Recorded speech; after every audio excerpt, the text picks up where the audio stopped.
Welcome back. Okay. My hair is freaking crazy. Alright, welcome back, you guys. What? Are you okay? Are you joking?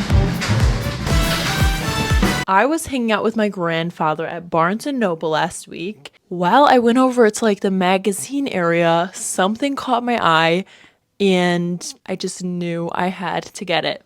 This book about knitted wild animal friends. Is that not the cutest thing you've ever seen in your life? I'm sorry. This literally caught my eye and I was like, oh, I need to make every single animal in this book, naturally. So, of course, I bought the book. I brought it home and I had a tough choice to make. Which one of these amazing animals was I going to make first? So, flipping through this booklet, I had a really tough choice to make. And deciding amongst all of these adorable wild animals to turn into a knitted stuffed animal seemed just as difficult as picking a favorite of one of my future children. Olivia the elephant was stunting attitude and Tutu girly realness, which just tugged at my girly heart. James the bear was giving classic and timeless, right? But ultimately, the spunkiness and authenticity of Hugo the zebra struck me. My choice had been made. The only thing standing in my way at this point was my typical overestimation of my capabilities. I don't know why, but my gut is telling me that knitting this stuffy is not going to be the walk in the park that I'm dreaming it will be. Hugo the zebra knew his worth and what was necessary to bring him to life, and he let me know this in the instructions in the book. And man, were his orders intimidating. I knew I had to buckle down and get into a zone that I don't typically get into in the summer months, which is my speedy knitting mode. So luckily, I already had the proper color yarn and knitting needles in my collection, and I have the correct mindset, and I'm ready to get started. Hopefully, I'm skilled and speedy enough to bring Hugo the zebra to life in just a couple days, while still creating a quality stuff that will stand the test of time and the wear and tear of being a very loved stuffy, right? So let's dive in and start casting on. So right off the bat, I faced a huge issue. What? Are you okay? Are you joking? How'd this just happen? What happened? My needle broke.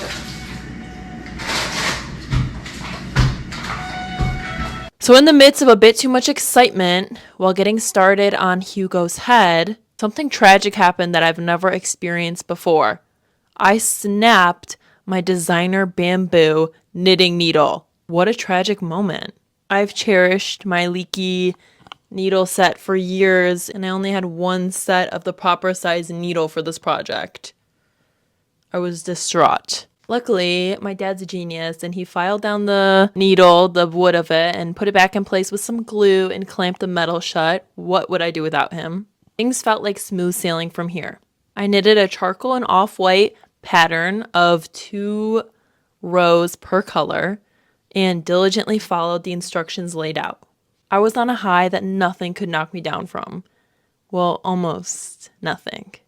As it turns out, my earlier prediction was correct. I completely downplayed the amount of time it would take to knit a small, or seemingly small, stuffy. Small but indeed meticulous. Knitting this was like mental gymnastics for my little pea brain.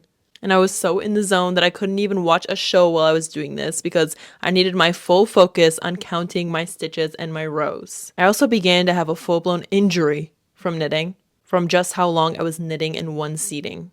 Maybe it's because I typically use larger needles, but I discovered a strange quirk that I had with these specific needles of stabbing them into my pointer finger each time that I pulled the stitch through, eventually puncturing my finger and literally drawing blood. There is a plus side though. I now have a callus on this pointer finger and feel toughened up and ready to go for my next stuffy. Not yet, but soon. Make sure to subscribe so you don't miss that. For some reason, knitting the bigger pieces of the head and the body felt easier than the redundance of the smaller pieces, like the arms and the legs. Okay. I have been knitting all day, it feels like, you guys. This literally, I thought that this would be like piece of cake pretty quickly. I can do this. No, it literally took me forever. Okay, can you see this? Body, head, arm, ears, tail. I'm so pooped right now. It's like 101 degrees. Hot. I just like literally have like my finger is literally injured, you guys. I like punctured it with my needle from just like, oh my gosh. I literally just overestimated my skill level, I think. I'm not as fast as I thought, but you guys, I did it. I just have to do my legs. I have one more leg to do. And then I can assemble. Staying positive. It's going to be worth it. And I began to lose my zeal and burn out. I inevitably hit my knitting wall. My brain had checked out, and every time I tried to push through, I ended up making a mistake and having to unravel and restart. So what I really needed was just a break. I accepted my fatigue and took a few days off, discouraged and ready to abandon the whole project, like I maybe have in the past. Turns out the prescription of a day off was all I needed to get back on the wagon.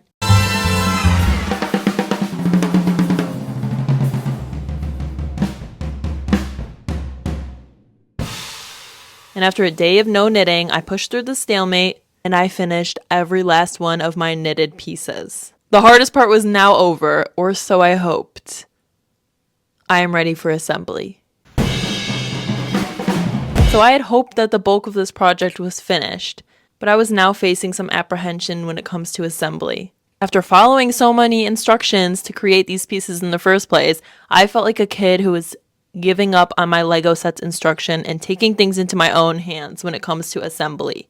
I started by stitching up all of my pieces except for a little small section of them.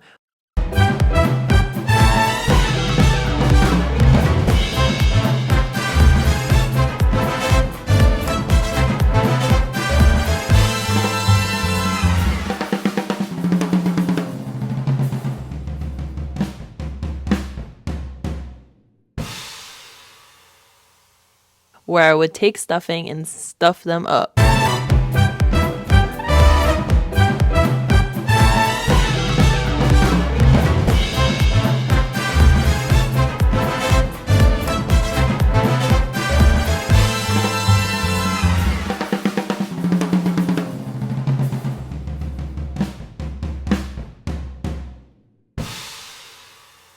From there, I haphazardly attached them together, and even though it wasn't the cleanest job I've ever done, it somehow came together. Stuffed and sewn, I realized that I kind of had no idea how to add the mane and the tail. At this point, I was so fatigued, but I really wanted to give Hugo the hair and the tail that he deserved, and I really wanted to finish out strong. I inevitably decided on taking a crochet hook and some 3-inch pieces of yarn, and doing some simple knots along the parts I thought were necessary. And here's my little emo Hugo before his haircut. And once I cut his hair, I kind of evened everything out and he's looking nice and proper. Next, I took some black embroidery floss and I sewed in the button eyeballs. And I also made some little nostrils on his nose and just tucked in the ends by pulling them through and leaving them on the inside of my stuffed animal. And now the minute we've all been waiting for, the final reveal. Everybody, meet Hugo. Isn't he so cute? I cannot. Isn't he so cute? I'm obsessed. But also, he's very big, right? Like, this is not the small stuffy I had in mind. He's a big boy. So this was definitely not as simple, easy peasy, lemon squeezy piece of cake that I thought it would be originally. But with Hugo the zebra brought to life, you guys, I can't help but be inspired to bring all of the other stuffies in that book to life with him and eventually make the clothes. that are in the book as well. So adorable. And handcraft another stuffy friend. In a world of constant consumerism and instant gratification, the slow burn of making something by hand and seeing just how much effort it takes to make a stuffed animal with such intricacy and nuance really makes you grateful of every small piece of your life that can cause joy and hold memories to come. I can't wait to give Hugo and the other stuffies in that book to my little cousins, or maybe even my own kids one day in the future, and to see the beautiful memories that can be made from something that was crafted out of my own two hands and really, truly made with love. I hope this inspired you to make something meaningful in a cold and transactional world and to spread your light with everyone around you. Thanks for watching. Make sure to subscribe and like this video for more like it and to watch me make whatever it is I make next. Love you guys. Thanks for watching.